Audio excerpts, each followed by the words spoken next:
यह कहानी है ब्रह्मांड के उस महानायक की जिसका जन्म संसार की सबसे विपरीत परिस्थितियों में हुआ, जिसे मारने का षड्यंत्र उसके जन्म से पहले ही रचा गया।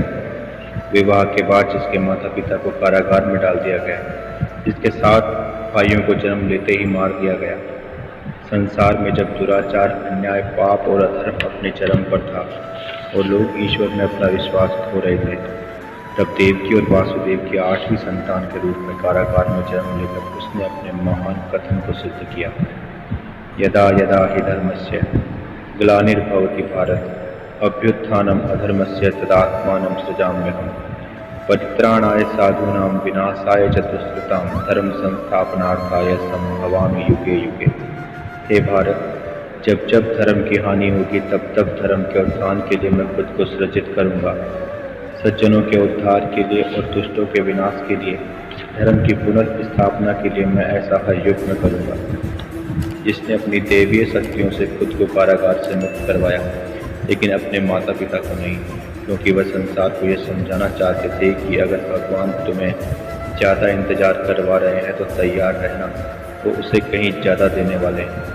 जिसने मुसीबतों से भागने की बजाय उन्हें चुनौती दी, नंद और यशोदा की पुत्री के माध्यम से स्वयं कंस को अपना पता बताया कि वो कहाँ पल बढ़ रहे हैं, और यह समझाने की कोशिश की कि तू करता वही है जो तू चाहता है, लेकिन होता वही है जो मैं चाहता हूँ। पूरे बचपन में मुसीबतें जिसका पीछा करती रही, भूतना, बकासुर, कालिया, नाग, धनुष, चाणूर, मुष्टिक और कंस के रूप में, लेकिन वह अपनी बांसुरी की मधुर ध्वनि से पूरी सृष्टि को सम्मोहित कर रहा था के साथ निश्चल प्रेम, सुदामा के साथ सच्ची मित्रता, गोपियों के संग रास, गायों के सहित संसार के सभी जीव जंतुओं से प्रेम करना सिखाते हुए अपने भक्तों की रक्षा के लिए गोवर्धन पर्वत उठाता रहा और कीर्तन के नाम से प्रसिद्ध हुआ। नंद यशोदा के पुत्र के रूप में,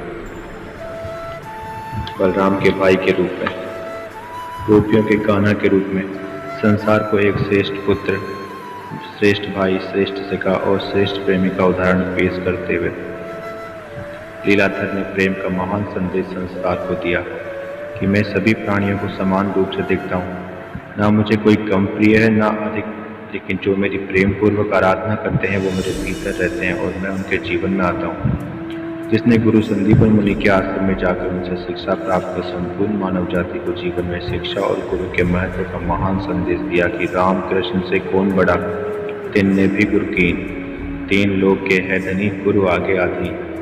जिसने कंस को मारकर दुनिया को यह समझाया कि ऊपर वाले की न्याय की चक्की धीमी जरूर चलती है, लेकिन याद रखना यह पीसती बहुत अच्छे से है। अपने नाना को मथुरा का राजा बनाकर जब अपने माता पिता को कारागार से मुक्त करवा रहे थे तो उनकी माँ देवकी ने पूछा कि सर्वशक्तिमान होते हुए भी हमें कारागार से मुक्त करवाने में आपको 14 वर्ष क्यों लगे? तो उन्होंने कहा कि माँ, कर्म का फल व्यक्ति को उसी तरह ढूंढ लेता है जैसे कोई बछड़ा सैकड़ों गायों में अपनी माँ को ढूंढ लेता है। त्रेता युग में आप मेरी माता कैकेयी थी, जिनकी वजह से मुझे 14 वर्ष का वनवास मिला, और माँ यशोदा मेरी माँ कौशल्या थी, जिन्हें 14 वर्ष का पुत्र वियोग आपकी वजह से सहना पड़ा। इस जन्म में आपको पुत्र का वियोग और उन्हें पुत्र का सुख पूर्व जन्म के कर्मों की वजह से प्राप्त हुआ है। किए हुए कर्मों का फल तो स्वयं ईश्वर को भी भुगतना पड़ता है। जिसने गोकुल के ग्वाले, ब्रज के कान्हा से लेकर द्वारिका के राजा तक का सफर अपने जीवन में तय किया, नट पर नागर ने विपरीत परिस्थितियों को अवसर में बदलने का महान संदेश मानव जाति को दिया और यह समझाया कि प्रत्येक मनुष्य अपने विश्वास से निर्मित होता है। जैसा वो विश्वास करता है वैसा वो बन जाता है। जिसने कौरवों और पांडवों दोनों से निकट रिश्ते होते हुए भी यह समझाया कि धर्म की रक्षा के लिए रिश्तों की अपेक्षा कर्तव्य को महत्व देना आवश्यक है। जिसने पांडवों के बुरे वक्त में उन्हें यह समझाया कि इतिहास कहता है कि कल सुख था, विज्ञान कहता है कि कल सुख होगा, लेकिन धर्म कहता है कि अगर मन सच्चा और नीयत अच्छी हो तो हर रोज सुख होगा।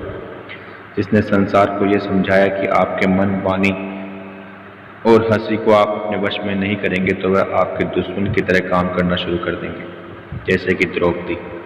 जिसने कर्ण को सूत पुत्र और दुर्योधन को अंधे का बेटा कहकर अपमानित किया, जिसका परिणाम महाभारत का युद्ध हुआ, और उसी द्रौपदी का चीरहरण होने से बचाकर उन्होंने अपने कर्तव्य को निभाया और संसार को दिखा दिया कि इंसान गलत कार्य करते समय दाएं बाएं, आगे पीछे चारों तरफ देखता है, बस ऊपर देखना भूल जाता है। और नारी का अपमान तो स्वयं ईश्वर भी बर्दाश्त नहीं करते। यत्र नार्यस्तु पूजन्ते रमन्ते तत्र देवता।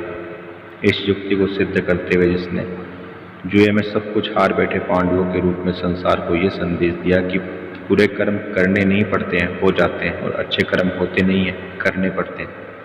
जिसने दुर्योधन के शांति प्रस्ताव को ठुकराने के बाद संसार को यह समझाया कि बुरे लोग समझाने से समझते तो बांसुरी वाला कभी महाभारत नहीं होने देता। जिसने दुर्योधन को अपनी अक्षौहिणी सेना देकर और अर्जुन का सारथी बनना स्वीकार कर यह संदेश दिया कि अच्छे लोगों की ईश्वर परीक्षा बहुत लेता है, परंतु साथ कभी नहीं छोड़ता, और बुरे लोगों को ईश्वर देता बहुत कुछ, परंतु साथ कभी नहीं देता। जिसने पांडवों को यह समझाया कि जब शांति के सारे मार्ग बंद हो जाए तो युद्ध करो। जिसने शकुनी के जीवन से यह सिखाया कि बहुत विनम्रता चाहिए रिश्तों को निभाने के लिए, छल कपट से तो सिर्फ महाभारत रची जा सकती है। जिसने कर्ण के जीवन से सिखाया कि जिंदगी में कभी भी अपने किसी हुनर पर घमंड नहीं करना, क्योंकि जब पत्थर पानी में गिरता है तो वह अपने ही वजन से डूब जाता है। जिसने समझाया कि जिंदगी में दो तरह का लोगों का होना बहुत आवश्यक है, एक कृष्ण का जो ना लड़े फिर भी जीत पक्की कर दे, दूसरा कर्ण का जो हार सामने हो फिर भी साथ न छोड़े। जिसने युद्ध में अपने परिजनों के सामने देखकर हथियार डाल चुके अर्जुन को गीता में कहा कि अज्ञानी लोग स्वयं के लाभ के लिए कार्य करते हैं, जबकि बुद्धिमान लोग विश्व के कल्याण के लिए। जन्म लेने वाले के लिए मृत्यु उतनी ही निश्चित है जितना कि मृत होने वाले के लिए जन्म लेना।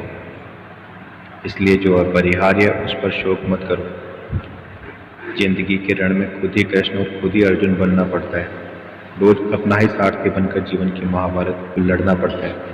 भरोसा अगर खुद पर रखोगे तो ताकत बन जाएगी, और दूसरों पर रखोगे तो कमजोरी।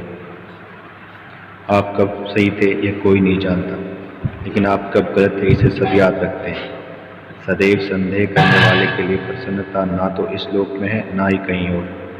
आत्मा ना जन्म लेती है ना मरती है, ना ही इसे जलाया जा सकता है, ना ही इसे पानी में गीला किया जा सकता है। आत्मा अमर और अविनाशी है। आत्मा पुराने शरीर को वैसे ही छोड़ देती है जैसे मनुष्य पुराने कपड़ों को उतार कर नए कपड़े धारण कर लेता है। मेरे भी कई जन्म हो चुके हैं, तुम्हारे भी कई जन्म हो चुके हैं। ना तो यह मेरा आखिरी जन्म है, ना ही ये तुम्हारा है। इसलिए मोहग्रस्त होकर अपने कर्तव्य के रास्ते से हट जाना मूर्खता है, क्योंकि इससे ना तो तुम्हें स्वर्ग की प्राप्ति होगी, ना ही तुम्हारी कीर्ति बढ़ेगी। जिसने अपनी बांसुरी की मधुर ध्वनि से ब्रह्मांड में सृजन, संगीत, आनंद, राग और रास खोला, उसी ने अपने शंख की ध्वनि से महाभारत के युद्ध के रूप में संसार को वेदना, त्रासदी, पीड़ा, दुख और भयावहता दिखाते हुए समझाया कि अहंकार में 3 गए, वैभव, प्रतिष्ठा, वंश, ना मानो तो देख लो रावण, कौरव, कंस। जिसने देवकी नंदन, वासुदेव, नंदलाल, यशोदा नंदन, गोपाल, गोपीचंद, वल्लभ, राधे श्याम, गिरधारी, नटवर, नागर, लीलाधर, बंशीधर, गोविंद, माधव आदि अनेक रूपों में जीवन की सभी कलाओं, नवरस और संपूर्णता के साथ नर, नारायण, योगी, गुरु और संत के रूप में मानव जाति को गीता ज्ञान के रूप में जीवन जीने का मार्ग दिखलाया, जिसे अपनाकर हम अपने जीवन को संतुलित रखते हुए अपने सार्थक लक्ष्यों को प्राप्त कर सकते। सृजन के अधिपति चक्रधारी भगवान मधुसूदन संतुलन और एकाग्रता के साथ आपके सुखमय जीवन का आधार बने। जय श्री कृष्ण।